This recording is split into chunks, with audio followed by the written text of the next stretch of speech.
Good evening to all the students of B.Ed first year, session 2019-21, C7A PSS 02 इकाई 3 शिक्षण विधि lecture संख्या 46H। प्रश्न है, गद्य शिक्षण की विविध विधाओं और उसके विविध उद्देश्यों का संक्षिप्त वर्णन करें। मुख्य बिंदु है हिंदी साहित्य की विधाएं। विधाएं कहते हैं रूप। इसके कितने रूप होते हैं? हिंदी साहित्य के की बहुत सारी विधाएं हैं, जिसमें मुख्य रूप से दो है, गद्य और पद्य। हिंदी साहित्य में दो प्रकार की विधाओं का जिक्र आया है, गद्य और पद्य। लेकिन संस्कृत साहित्य में एक और आया है, एक और विधा का वर्णन, उसको कहते हैं चंपू। अर्थात हिंदी साहित्य में दो विधाएं और संस्कृत साहित्य में तीन विधाएं होती हैं। तीसरा विधा का नाम है चंपू। चंपू होता है इसमें गद्य एवं पद्य दोनों रहते हैं। जैसे यजुर्वेद, 4 वेद है ना, उसमें एक है यजुर्वेद, और गद्य में भी है और पद्य में, कहीं गद्य है कहीं पद्य है। आइए पहले हम लोग गद्य के बारे में देखेंगे। गद्य विधा। गद्य संस्कृत के गद धातु से गद्य शब्द की उत्पत्ति हुई है, जिसका अर्थ होता है अस्पष्ट कथन, सपाट कथन।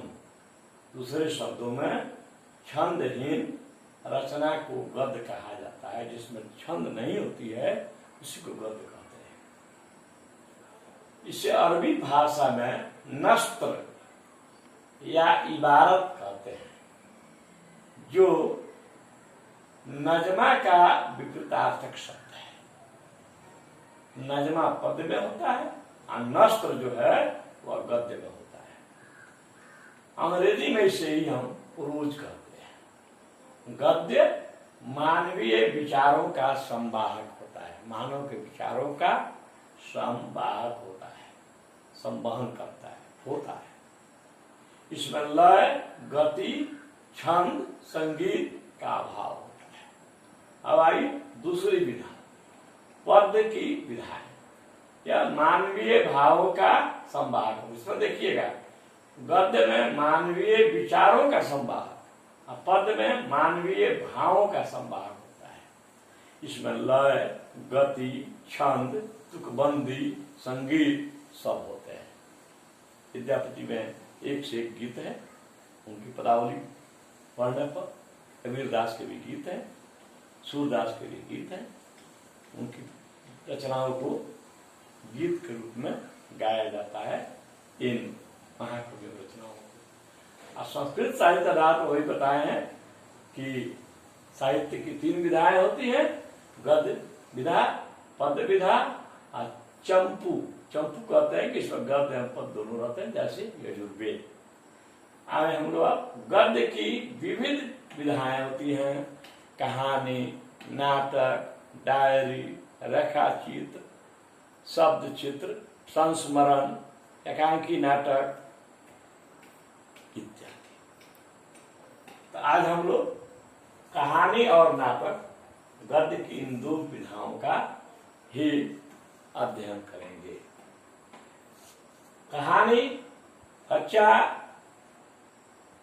होश संभालने के समय से ही अपनी दादी से, नानी से, उसके पहले से भी अपनी दादी और नानी से कहानियां सुनने के बहुत शौकीन होते हैं। नानी अगर या दादी चुप हो जाती है तो बच्चा कहता है कि नानी, दादी, उसके बाद क्या हुआ?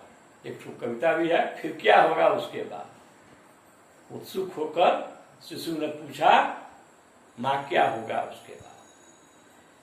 तो कहानी जो है ऋग्वेद से लेकर ब्राह्मण उपनिषदों, बौद्ध साहित्य की जातक कथाएं, वेद पुराण, विष्णु शर्मा रचित पंचतंत्र, हितोपदेशक, अभी जो सरकारी विद्यालयों में पढ़ाई हो रही है, किसलय भाग 1 में है हार की जीत। कैसे बाबा भारती हार कर भी जीत गए खड़ग सिंह डाकू से, उसी का वर्णन है हार की जीत। सुदर्शन द्वारा है। सरजू भैया ईदगाह प्रेमचंद द्वारा। हामिद जो है उसका नायक 6 वर्ष का है। वह ईदगाह के मेले में अपनी दादी माँ के लिए चिमटा खरीदता है, क्योंकि उनकी उंगलियां, दादी माँ की उंगलियां रोटी सेकते समय जल जाती थी, इसलिए वह चिमटा खरीदता है।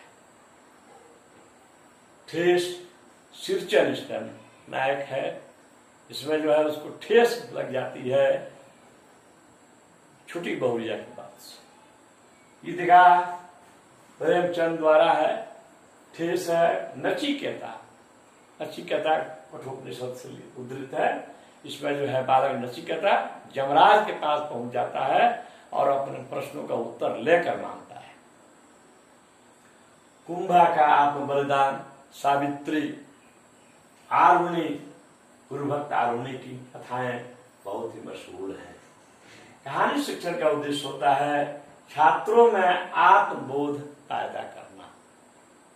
छात्र उसको महसूस करते हैं, कहानी सुनकर उससे शिक्षा लेते हैं। हमें भी ऐसा करना चाहिए। दूसरा, कहानी से दृढ़ निश्चय की भावना बच्चों में आती है।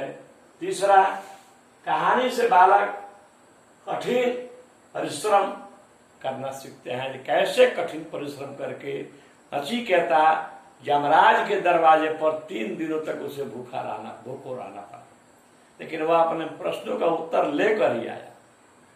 तो इससे क्या होता है कि कठिन परिश्रम की प्रेरणा मिलती है बच्चों को कहानी से। ईमानदारी, बच्चों को ईमानदारी की शिक्षा कहानी से मिलती है। कर्तव्य निर्वहन, अपने कर्तव्य पालन की भावना उन्हें मिलती है। बच्चों में कल्पनाशीलता आती है, जिज्ञासा आती है। ये सारे और भी अन्य सुंदर मूल्यों का विकास कहानी शिक्षण का उद्देश्य होता है। आगे हम लोग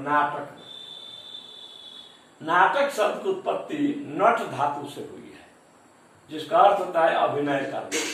आज भी नट लोग घूमते हैं अपने साथ बंदर लेकर, भालू लेकर।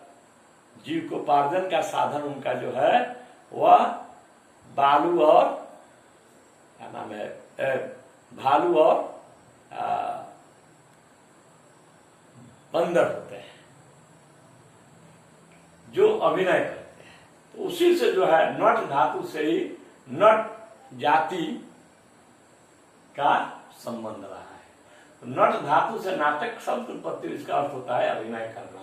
सत्य हरिश्चंद्र नाटक भारतेंदु हरिश्चंद्र द्वारा यह एक महत्वपूर्ण नाटक है जो पहले उच्च विद्यालयों की कक्षाओं में पढ़ाई जाती थी हिंदी में। नाटक शिक्षण के उद्देश्य क्या है?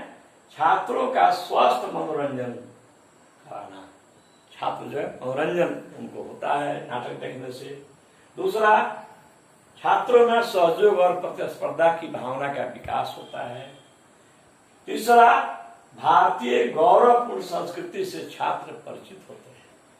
कैसे? सत्य हरिश्चंद्र नाटक में महाराज हरिश्चंद्र जो अयोध्या के राजा थे, उन्होंने अपने धर्म की रक्षा के लिए अपने आप को बेच दिया, अपनी पत्नी को गिरवी रख दिया, लेकिन विश्वामित्र का जो दक्षिणा था उसको चुकाया। तो भारतीय गौरवपूर्ण संस्कृति से छात्रों को परिचित कराना। नेक्स्ट है हिंदी साहित्य के प्रति उन्हें आकर्षित करना। पांचवा, अनुदान के साथ वाचन करने के लिए प्रेरित करना। अनुदान माने उतार चढ़ाव, कहां पर ऊंचा बोलना है, कहां पर नीचे बोलना है। स्वर में उतार चढ़ाव, यही अनुदान कहलाता है।